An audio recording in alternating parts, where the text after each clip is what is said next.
One night, all the engines were in the sheds. They like to get a rest after their day's work, but whenever James gets a chance, all he does is boast. I am the pride of the line, he said proudly. We know. You've told us like 1,000 times, sighed Duck. No, but I am. One of my fans told me this morning. He said that I'm the most splendid engine on this railway. Fans! Laughed Percy. Fans! Pah! You're an engine, James, not a celebrity, huffed Gordon. But we're world famous, so that means we're celebrities, and we all have fans, and my fan base is the biggest, boasted James. Do you know what your problem is, James? You're too big for that turntable, shouted Gordon. Oh, you shouldn't mention turntables, Gordon. Each time one of your fans looks at a turntable, they'll be reminded of the time you ran into a ditch. Yes, I must admit, many years ago, I crashed into tar wagons and even crashed into a field. But that's nowhere near as embarrassing as running off a turntable into a ditch, laughed James. Gordon was cross. Out of all the engines on this railway, you'll always be remembered as silly old Gordon who fell in a ditch. All on a Monday morning, teased Percy. Right, that's it. That's it. I'm going to sleep, snorted Gordon. The next morning, James was collecting trucks at the station. He was still boasting. Engines! Just like me. Over the years, we have had our fair share of trouble with trucks. But I've learned something. How to keep trucks in order. You treat them mean and keep them king, boasted James. Do not mess with trucks, James, warned Duck. No art of all engines should know that. You're just jealous, Duck. Jealous that I have a bigger fan base than yours. I am Great Wilston, huffed Duck. Just ignore him, Duck. That's what I do. Eventually, all that boasting will come back and hit him in the buffers, said Boco. Right, time for me to go. See you later, my fans, announced James. And then James set off. Whoa, whoa, whoa! shouted the trucks as James bumped them. Duck was horrified. Did I just hear things? Or did he just call us his fans? James brought the trucks to the coaling plant. Right, fireman, uncouple those horrible little things from me, demanded James. Oliver was collecting some trucks on the other track. Ah, Oliver, just the engine, said James sleekly. Hello, James. What can I do for you? he asked. Well, Oliver, you see, the thing is, me and Gordon were talking this morning about the time he ran into the ditch. And the reason he ran into the ditch was because he ran off the turntable before it had stopped at the right place, which got me thinking about engines that have accidents regarding a turntable. And if my memory corrects me, Oliver, you have had two.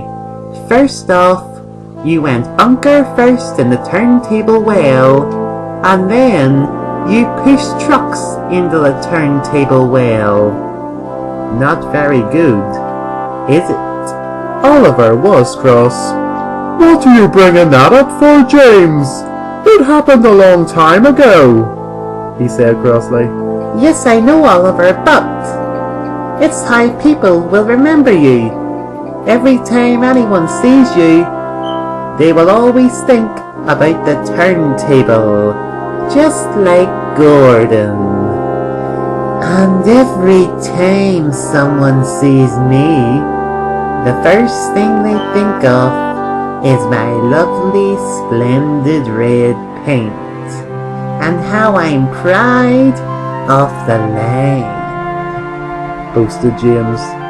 Are you sure about that, James?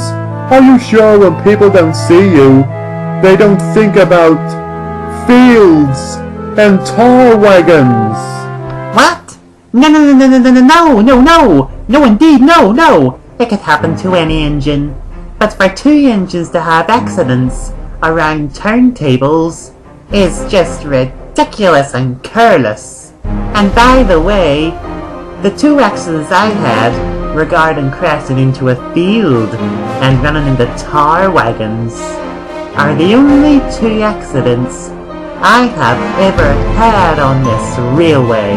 And also, those accidents happened so long ago, your driver's grandparents were probably just children. Now if you excuse me, I have passengers waiting at the station. Later that day, James arrived at the station. He was very proud of himself.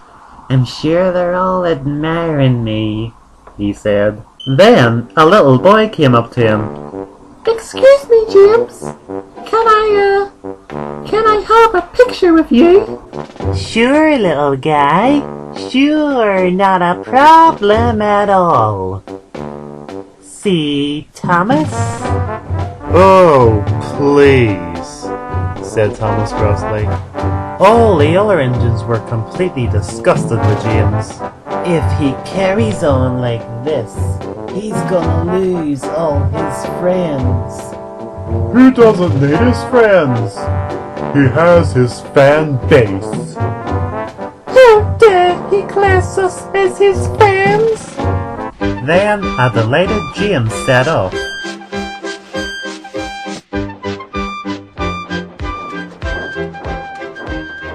Soon the news started spreading all around Sodor. Have you heard, Bill? James is no longer our friend. We're now his fans instead. We're now his fans? How's he gonna sign us autographs? Oh, so James is no longer our friend. And apparently not. He is not too famous to be our friend. Oh, who needs friends when you've got a lot of cargo to unload? James has always looked down his nose at everyone, so it makes no difference now. James told Oliver that he's only had 2 accidents on this railway. That's a lie. He had an accident when I crashed into the spatful brake van and smashed it into smithereens. What a shakes, Douglas! James wasn't derailed in that accident, which means in his world, it never happened.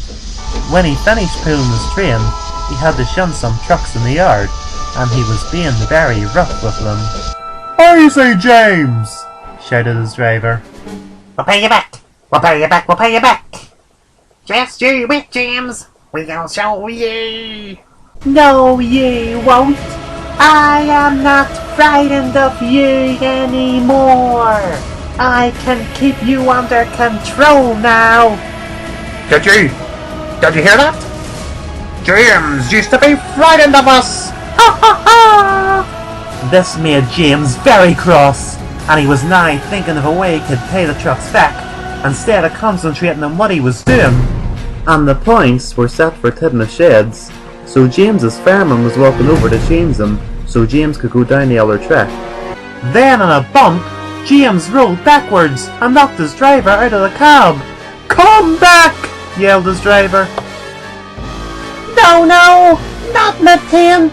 Not my lovely tent!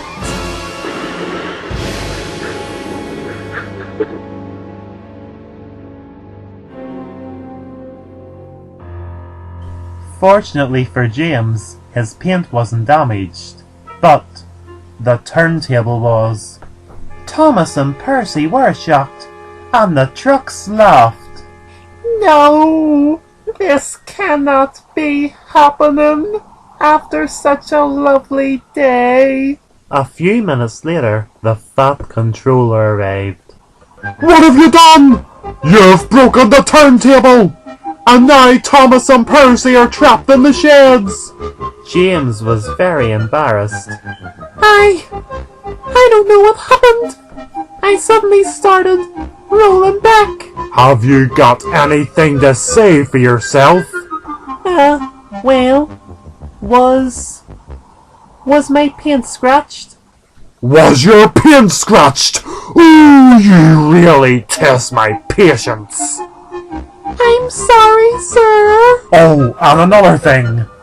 The breakdown train is unavailable at the minute, so you're just gonna have to lie there until it comes. Soon it was dark, and no breakdown train had come. Oh, I wish it would hurry up. I can't lie like this much longer. Soon it arrived, and it was brought by Gordon. Gordon? Oh, hello, James. Playing the turntables again? Were you trying to be a spinning top, and the attempt went horribly wrong? And a few minutes later, Oliver arrived in the yard with some trucks. Oliver! Hello, James. I thought tenders were for cow, not for turntables. James's pride was destroyed. Tenders and turntables? Oh, the indignity!